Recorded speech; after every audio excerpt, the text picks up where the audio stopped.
এখন বলবো যে যে 5টা জিনিস আমি এই রুমের ব্যাপারে ডিসলাইক করি। প্রথম যে জিনিসটা বলবো সেটা হলো যে এটার এসিটা মনে হয় 40 বছরের পুরান এসি, এবং এসিটা কেমন শব্দ করে অন করলে আপনারা দেখায়। এসির এই শব্দের কারণে আমি সারা রাত ঘুমাই, মানে এই রুমে আমি থাকি না জাস্ট শুধুমাত্র এসির শব্দের কারণে। এতই বাজে শব্দ যে এই এসির শব্দের কারণে এই রুমের ভিতরে থাকাটা একেবারে ইম্পসিবল।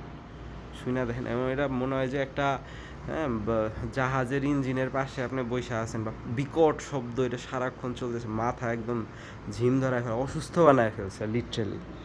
সেকেন্ড যে কারণটা পছন্দ না, এটা একদম হাইওয়ের পাশে তো, এবং হাইওয়ে থেকে প্রচুর শব্দ আসে। হ্যাঁ, হাইওয়ের শব্দটাও আমার একদম পছন্দ না। জানলা আটকাইলে যদিও কিছুটা কম থাকে, কিন্তু তারপরেও যে পরিমাণ শব্দ আসে সেটা আসলে ভালো না। তো থার্ড যে জিনিসটা অপছন্দ লাগছে রুমের, যে কলগুলা কাজ করে না, অথচ টাকা কিন্তু অনেক দেওয়া হয়েছে। কলগুলা যদি একটু ঠিক মতো কাজ করতো, শাওয়ারটা কাজই করে না, গোসল করতে পারি না ভালোভাবে। তো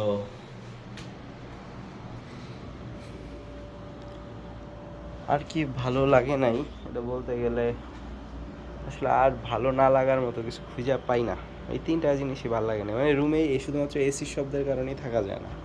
যেমন কার্পেটটা বেশ ভালো লাগছে, যেটা কার্পেটিং করা, টাইলসের উপর আবার কার্পেট করে দিছে। এই কাউন্টার টপটা খুব ভালো লাগছে, ফ্রিজটা খুব ভালো লাগছে। টিভিটা একবারও অন করতে পারি নাই, সব মুরব্বি মানুষ তো, সিনিয়র মানুষ, এদের সামনে অন করা যায় না। আর এই টেবিল টপ আছে, টেবিল টপগুলো ভালো লাগছে, ফার্নিচারগুলো যে দিছে ফার্নিচারগুলো বেশ ভালো লাগছে। আর এই এটা একটা স্টোরেজ আর কি, স্টোরেজটাও বেশ ভালো লাগছে।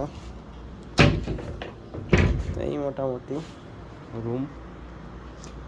ও 3 নাম্বার বলছিলাম ভাল লাগে না, 4 আরেকটা জিনিস যে ভাল লাগে না, দেখেন কতগুলা দড়ি টানায় কাপড় শুকা দেওয়া হয়েছে। রুমের সাথে একটা বারান্দা নাই, একটা বারান্দা যে আসলে রুমের সাথে কতটা দরকার, এটা এই হোটেল রুমে না থাকলে আমি বুঝতাম না। বারান্দা থাকলে প্রত্যেকটা কাপড় চোপড় কিন্তু বারান্দায় শুকাইতে দেওয়া যেত, এবং সৌদি আরবের যে মাসাল্লাহ রোদ, তাতে এই কাপড় 1 ঘন্টার ভিতরে প্রসেসিং করে আলমার ভিতরে ঢুকায় রাখা যেত। কিন্তু এইভাবে কাপড় শুকাইতে মনে করেন যে সবাই শুকাইতে গিয়া জানটা ফাইটটা যায়। ছাদে ওঠাটা একটা অবজেকশন দেওয়ার লেগে ছাদে ওঠা হয় না বেশি। তো এই ছিল সৌদি আরবের হোটেল রুম, খুব বাজে একটা রুম। তারপরেও হ্যাঁ, এই রুমে আমি থাকি না, রাত্রেবেলা আমি ওই নিচতলায় রিসিপশনে গিয়ে বসে থাকি, কারণ ওখানে এসিগুলো সাইলেন্ট, আর এখানকার এসি তো ওরে বাবা যে সাউন্ড। ঠিক আছে, টাটা বাই বাই, আশা করি ভিডিওটা ভালো লাগছে আপনাদের।